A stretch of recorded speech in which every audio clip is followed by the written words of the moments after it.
राज्य की यातायात व्यवस्थाओं को सुदृढ़ करने हेतु 10,332 पदों की मिली स्वीकृति। बिहार की यातायात व्यवस्थाओं को बेहतर और सुदृढ़ करने हेतु कुल 10,332 पदों को स्वीकृति प्रदान की गई है। इसकी सूचना प्रेस कॉन्फ्रेंस के दौरान दी गई। पूर्व में 12 जिलों में स्वीकृत यातायात बलों के अलावे प्रदेश के अन्य 28 जिलों में यातायात थाने हेतु 4,215 और हाईवे पेट्रोलिंग योजना के लिए कुल 1,560 यातायात बलों की स्वीकृति मिली है। BPRD नॉर्म्स 2015 के अनुसार पटना जिले के 1807 अतिरिक्त यातायात बलों की स्वीकृति मिली है। बेहतर ट्रैफिक मैनेजमेंट को लेकर यातायात बलों की उपलब्धता के आधार पर विभिन्न जिलों में यातायात बल उपलब्ध कराए जा रहे हैं। सिपाही भर्ती की परीक्षा संपन्न हो जाने के बाद प्रदेश के विभिन्न जिलों में स्वीकृति बलों की पूर्ति की जाएगी।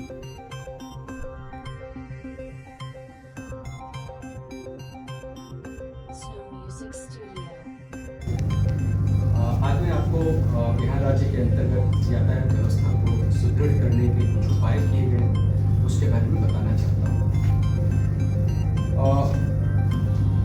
पिछले एक साल से लगातार प्रयासरत रहने के बाद आज बिहार राज्य में कुल 10,332 पदों की स्वीकृति यातायात प्रबंधन के लिए मिल गई है, जो पहले करीब 2,000 के आसपास हुआ करती थी।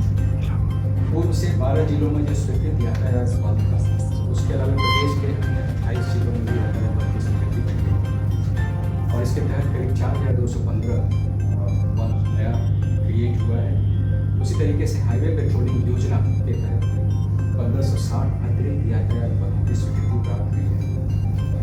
यहाँ मैं बताना चाहता हूँ कि हमारा प्रयास रहा है और सुप्रीम कोर्ट की कमेटी है जो रोड सेफ्टी पे काम करती है, उसकी यह अनुशंसा रही है कि जिलों में यातायात प्रबंधन के लिए BPRD द्वारा तय किए गए मानक के अनुसार बल उपलब्ध हो।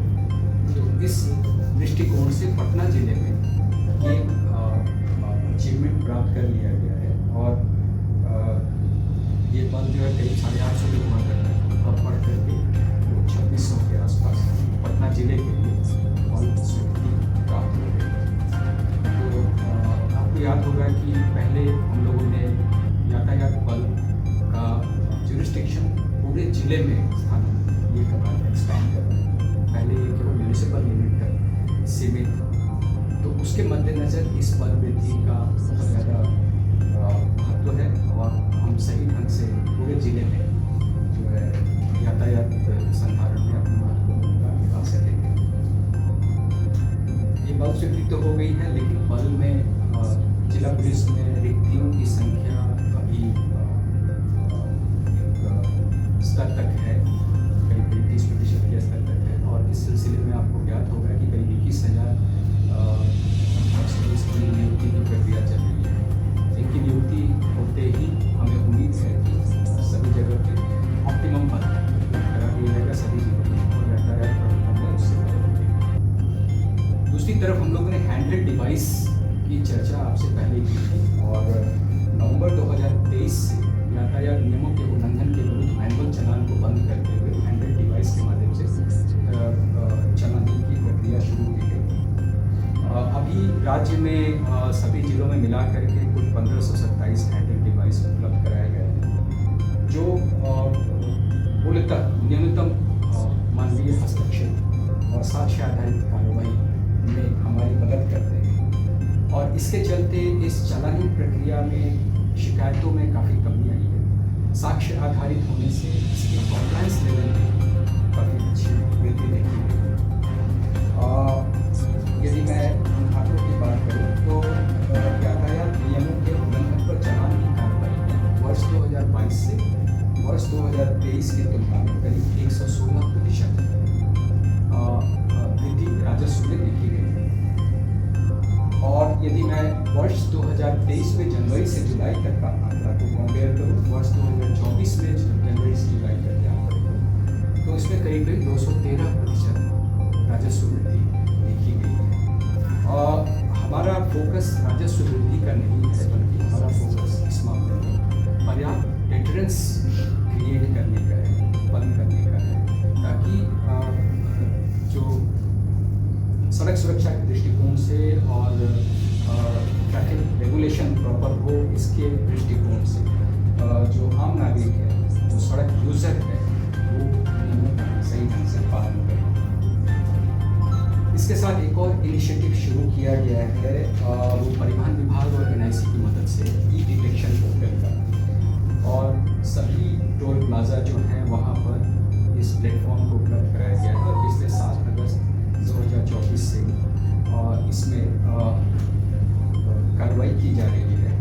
आपको मैं बता दूं कि 7 से 14 अगस्त तक जो यातायात नियमों के उल्लंघन के मामले होते हैं टोल प्लाजा के माध्यम से, इसमें मूलतः जो डॉक्यूमेंट आधारित ऑफेंसेस होते हैं उसको कवर किया जाता है, और इसके माध्यम से करीब 7 दिनों में टोल प्लाजा से गुजरने वाली गाड़ियों के 9 करोड़ जुर्माने। आपको बता दें कि पिछले महीने उत्तर प्रदेश के उन्नाव जिले में एक दुर्घटना हुई, बस दुर्घटना हुई, जिसमें बिहार के करीब 18 यात्रियों की मृत्यु हो गई। और इसमें ये जानकारी आई थी कि ओवर इन्फोर्समेंट की वजह से NH पर ये हादसा हुआ था। अनफिट गाड़ियाँ NH पर दौड़ती हैं, कई बार उनका परमिट नहीं होता है। तो इन सब ये डिटेक्शन पोर्टल का जो इनिशिएटिव है उसके माध्यम से ऐसी गाड़ियों को पकड़ा जा सकेगा और उन पर डेटरेंट कार्रवाई की जा सकेगी, जिसका मकसद अल्टीमेटली ये है कि NH पर जो फिट गाड़ियाँ हैं वो दौड़ें, अनफिट गाड़ियाँ NH से बाहर। तो ये एक तरह से सड़क सुरक्षा में हमारा जो लक्ष्य है उसको प्राप्ति में मदद करेगा। एक और इनिशिएटिव हम लोगों ने लिया है, आपको अभी पटना जिले में ये दिखाई दे रहा होगा। एक साथ करीब 500 body worn camera traffic police को उपलब्ध कराया गया है, और उनको वर्दी पर इस बॉडी वॉर्न कैमरे को ड्यूटी के दौरान पहनने की ताकीद की गई। इससे जो है यातायात नियमों के उल्लंघन के मामले में जो कार्रवाई है उसमें पारदर्शिता बढ़ाने का हमारा लक्ष्य है। दूसरी तरफ कई बार ऐसा होता है कि यातायात नियमों का अनुपालन कराने के क्रम में जो है वाहन चालकों की तरफ से भी कई बार ऐसी शिकायतें होती हैं। तो बॉडी वॉर्न कैमरा जो है पुलिसकर्मी यातायात के लिए कानूनी हाथ के काम जो है पटना में हजारों ऐसे चलाता है, हजारों की संख्या, और उसमें से भी 3-4 आ रहा है, 1% के भी कम है, उससे बहुत कम है, और ये एरर जो है वो एक्सेप्टेबल नहीं है। दूसरा मैं ये कहना चाहता हूँ कि यहाँ पर गलत नंबर के दौरान एक ही नंबर का 2 गाड़ी चल रही है, तो उसमें आपके पास ये सुविधा है कि आप अपना एप्लीकेशन दे करके उस चालान को निरस्त कराने की प्रक्रिया करवा सकते हैं। सर एक वकील साहब हैं पटना सिविल कोर्ट के, पिछले 4 साल में घूमते रह गए, कुछ नहीं हुआ, फाइनली उन्होंने पैसा जमा कर दिया अपना खुद। नहीं, पिछले 4 साल की बात मैं नहीं बता सकता, लेकिन पिछले 1 साल से ये तरीका जो है ये प्रक्रिया इस तरह का जो भी मामला है उसमें आप अपनी एविडेंस दर्ज करा सकते हैं, और अल्टीमेटली जो चालान निर्गत किया हुआ है उसको कैंसिल करने का पावर ट्रांसपोर्ट डिपार्टमेंट को है, जिसको हम लोग जाँच करके भेज देते हैं और वहाँ से वो आदेश देते हैं। वहाँ तो भी देते सर, वहाँ पे नहीं ठीक है, ट्रांसपोर्ट परिवहन हर जगह दौड़े हम, कई था आपको नंबर ये इंडिविजुअल केस है, इसको आप